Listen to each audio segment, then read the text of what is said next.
Welcome to the Sports Card Lessons Podcast. I'm your host, Big Ken. Whether you're watching on YouTube or listening on a streaming service, please like, subscribe, and hit that notification bell. You'll be notified whenever I drop any new content. Welcome. Thanks for being here. Happy Memorial Day. Thank you for your service, veterans and active military. Our freedom is not possible without you. So thank you. So this is my first weekend in a while without a card show to attend or set up.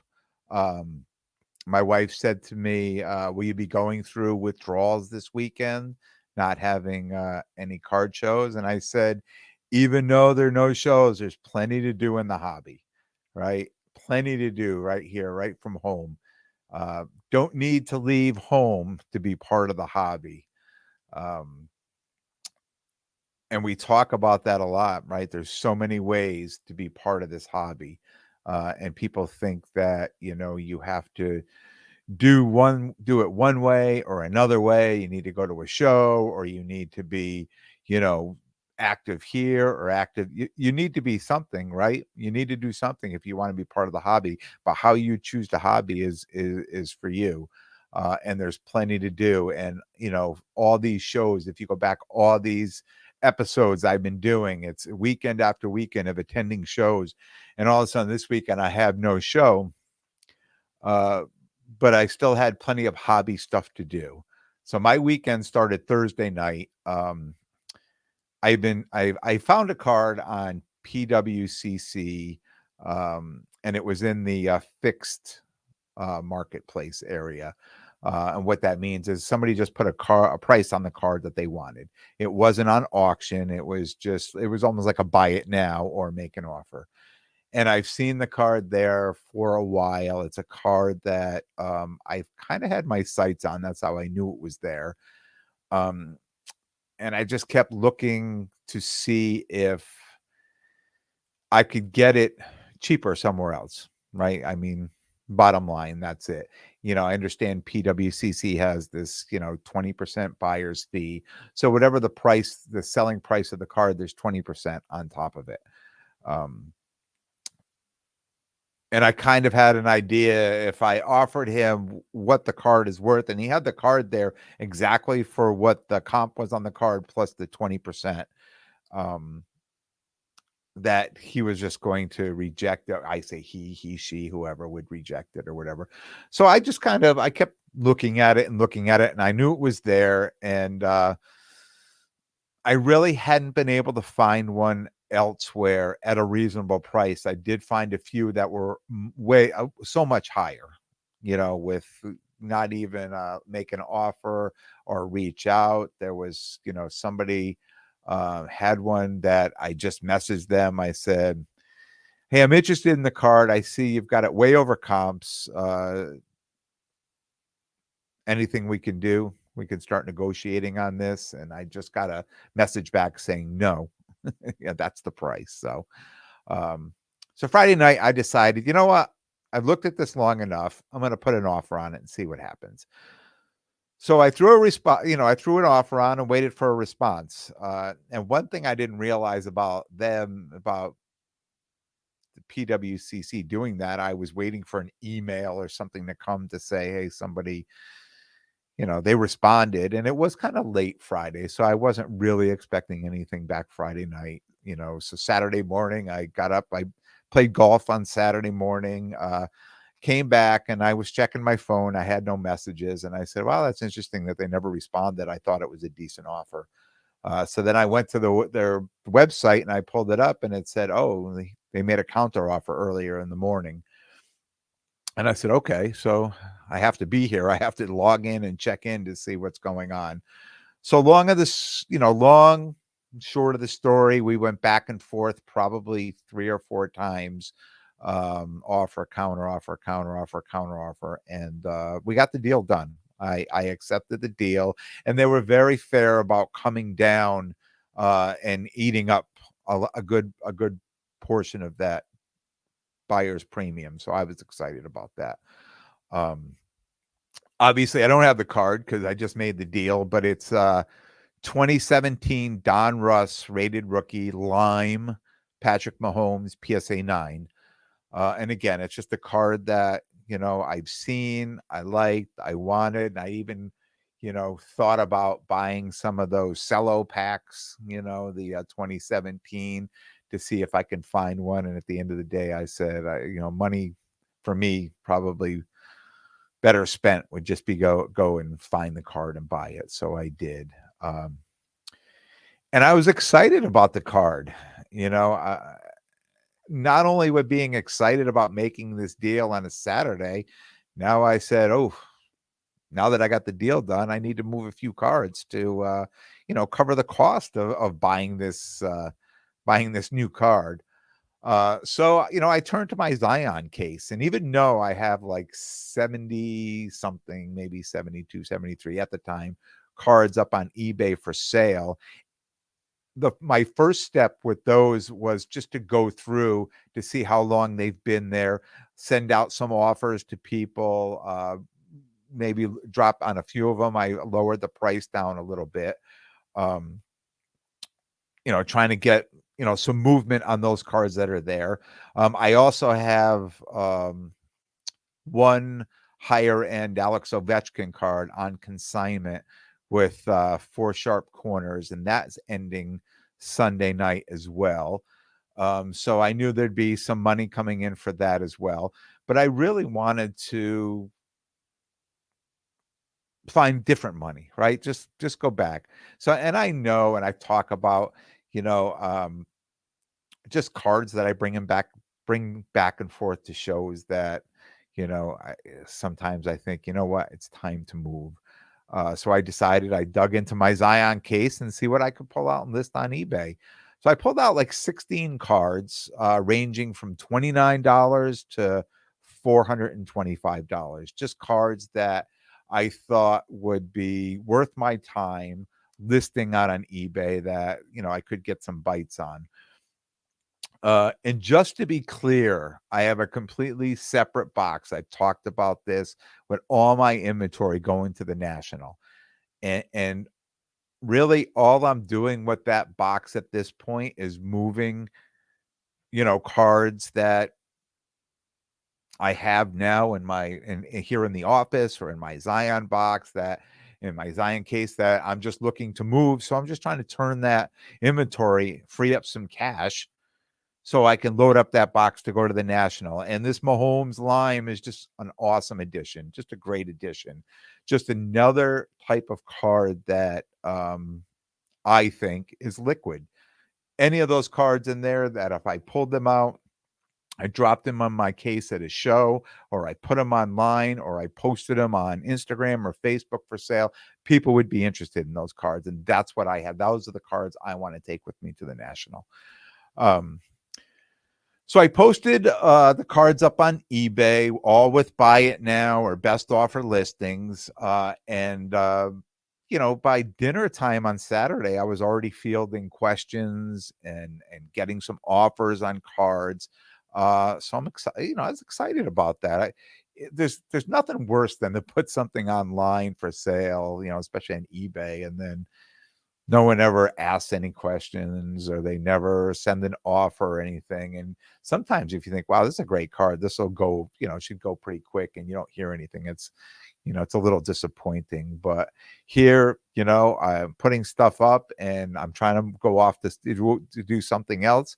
And here my phone is dinging. I got people asking questions. I got offers coming through. So I was excited. And as it stands now, it's Sunday evening. I'm doing this recording. I've sold 4 of those cards already. I've already recouped 50% of the cost of the Mahomes card. 50% just out of stuff I just pulled out of my Zion case.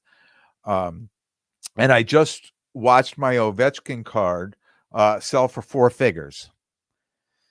4 figures. And yes, there's more. And if you've been a listener of the show, um, back in season 1, I talked many times about getting great deals on eBay and other auction sites on Sunday night when Monday is a holiday for whatever reason. And I tell you, when I calculated out the days when they posted the Ovechkin and I knew it was gonna close tonight. I was like, "Oh, man, I hope this is not gonna come back and bite me that, this card was ending on Sunday night." But this card did very well. It got a ton of bids, and I was really excited about the sale of that card.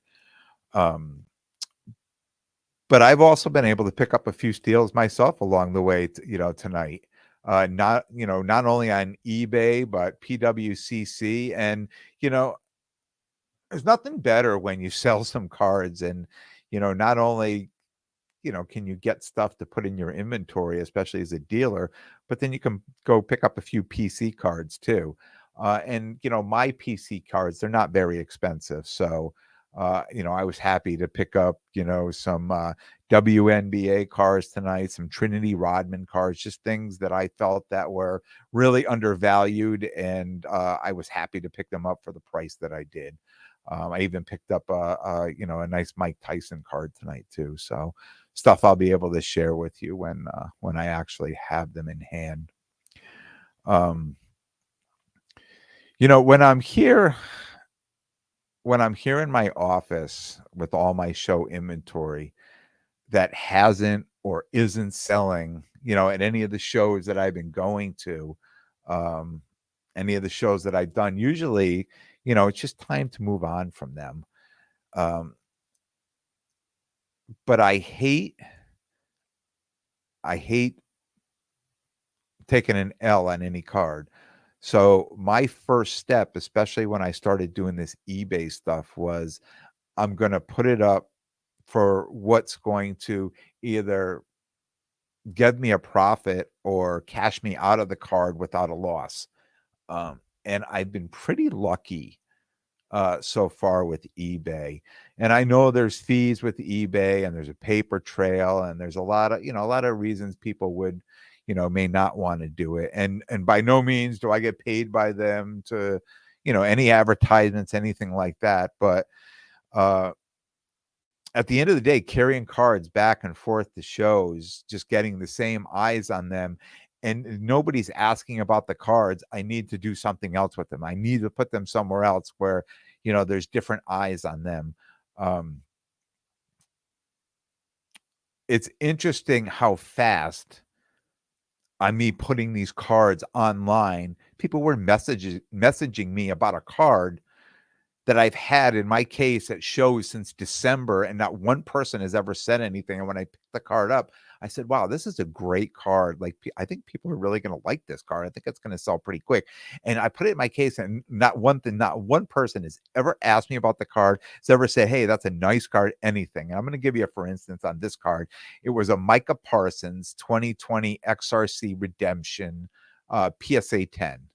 Right? It's a XRC. It's their very first rookie card. It's a PSA 10. He's a great player.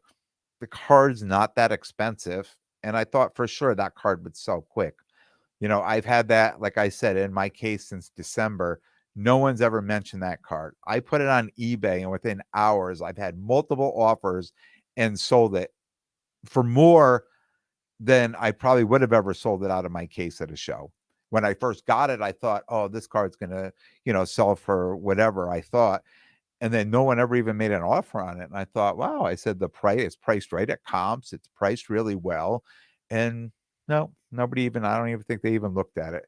Um, so yeah, it just reminds me of, if you've got these cards that you think are great cards. I mean, I'm not, you know, losing faith on them immediately. I'm not losing faith on the I'm going to put them up there. I'm going to try another way to move these cards, right? And try to sell them,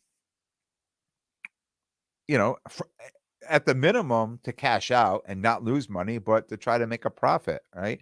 And I almost think on certain cards like this would probably be a great card to go to the Dallas card show, right? I mean, I've never been to that show. I don't have any future plans right now to go, but I know people who go. And when I pick up cards like this sometimes and I get them at a really great deal, I think to myself, probably if I was in Texas or in the Dallas area, this card probably would have sold very quickly. But being here on the East Coast, I mean, there is a lot of Dallas fans here, but I don't know how many people are buying defensive players, right? So, uh, this weekend with no show, it helped me regroup, refocus, and just get fired up. Fired up for the national, right? And having just another great card, and a Mahomes card, just to put in that case that I know is going to be pure liquid when I get out there. Um, Being able to get fired up on a weekend like this is kind of out of my norm, right? It's kind of out of my norm because if you're here listening, I'm out. I'm not doing this in the office. I'm out. I'm on the road. I'm hitting shows. I'm setting up. So being here in the office and doing some stuff like this and just getting fired up, I mean, it's just exciting and being able to move some sluggish inventory to use those funds to buy some more desirable cards. Just great. Just a win-win here this weekend. Uh, and I'm confident to say, there's no shortcuts for success in the hobby. For someone who's really here to be part of the hobby, there's no shortcuts. No matter what you do, there's no shortcuts because things are always changing.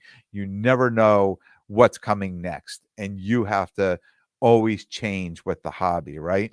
And I go to these shows and I talk to people all the time, and sometimes I'll buy cars from people, and they'll be like, "Oh, hold on, let me just write that down because I got to take that off of eBay." And I know a lot of people have these cards listed elsewhere. And I was always like, you know what? I don't want to get involved in that. I'd rather just, be a dealer and go to the show and do it that way and not worry about managing things at home and all this other stuff. Well, you know, lessons learned, right? So probably they were once where I was saying, I don't want to be bothered with that.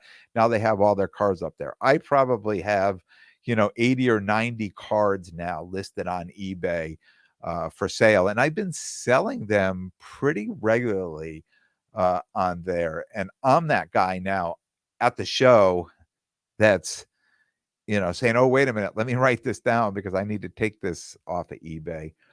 And I had a situation a few weeks ago when I was set up at the flippin' card show, and I got a message on my phone from eBay saying, "Oh, this card just sold, and this particular card, sold for $175." And I looked in my case, and I had that card in my case for $135, right, at the show. So I opened up the case, I pulled that card out, I put it in my box, and, here this card sold more online than it did, here in the case. And I had it at that price in the case for a couple of shows, but I just remember that show because it sold on that day. And I just find that a lot of people buy on, I mean, I'm sure payday, right? Buy a lot of people buying on Friday or Saturday, or maybe it's just the time they have to go online and really look for this stuff, because we all have busy lives, right? So, but for whatever reason, I've been pretty consistent selling cards, that are up there. And I mean, I don't want to paint the picture that they're crappy cards because they're not. I wouldn't have bought them if they were crappy cards, right? So they're all good cards. They're all good cards that are up there, and they're all cards that at any show they could sell right away. Um, and some of them are more expensive, right? And people just, sometimes the more expensive cards people stay away from. They don't, and I say more expensive. I mean, maybe like the three, four, $500 range. But on eBay, buying like a pop culture or pop century card, that may be too much for people to, So, I put it up there. I carry it in my case, and hopefully between the two, they're going to get sold, right? Having a weekend like this, really reminds me, why I love this hobby and why I was built for this hobby. I mean, my mind is always going, always going. And, being part of the hobby, you hear other people talking to. It's not like, I mean, I come up with ideas. We all do, but I hear people's stories and I hear people talking and I hear how they do the hobby, how they hobby, you know, at home. or on the road or what they're doing. I mean, I've talked to people that, spend their whole year going out and going through singles boxes and buying cards to lead all the way up to go set up at the National, and that's one time a year they set up. And when that's done, they start right again in August, filling boxes all year long, right? Compared to someone like me who's out there doing all, but it's what I choose to do, it's what they choose to do, right? So um we all love this hobby for different reasons, and we're all built differently. So we all do what we really enjoy doing. And this weekend I figured out um a little bit more about myself, a little bit more about my cards, and just getting active, just being active and focused, knowing what I want to do with my inventory, what I want to do with my PC. Um, and it really feels good, right, to clean out that Zion box. I did an episode on spring cleaning, so I'm not going to call it spring cleaning, even though we're still in the spring and it feels like I'm doing spring cleaning. But and I could still probably say it is, right? I mean, we're really into the full swing of football now. Um, so some of these cards that have been left over from last year, some of these cards I picked up through the winter, um, that maybe not as exciting as what everybody's looking for now, but there's somebody out there that wants them, and I'm happy to sell it to them, right? Just to keep building the inventory that I'm building, moving into July, getting ready for Chicago. That's all I have for you today. I know it's a little bit of a shorter episode. It is a holiday weekend, and I did get a late start on this, but I will be back Thursday morning with a brand new episode. I want to thank everyone for tuning in. And if you like what you hear, please definitely subscribe, and most importantly, tell a friend and spread the word. Until next time, be good to yourselves and everyone around you.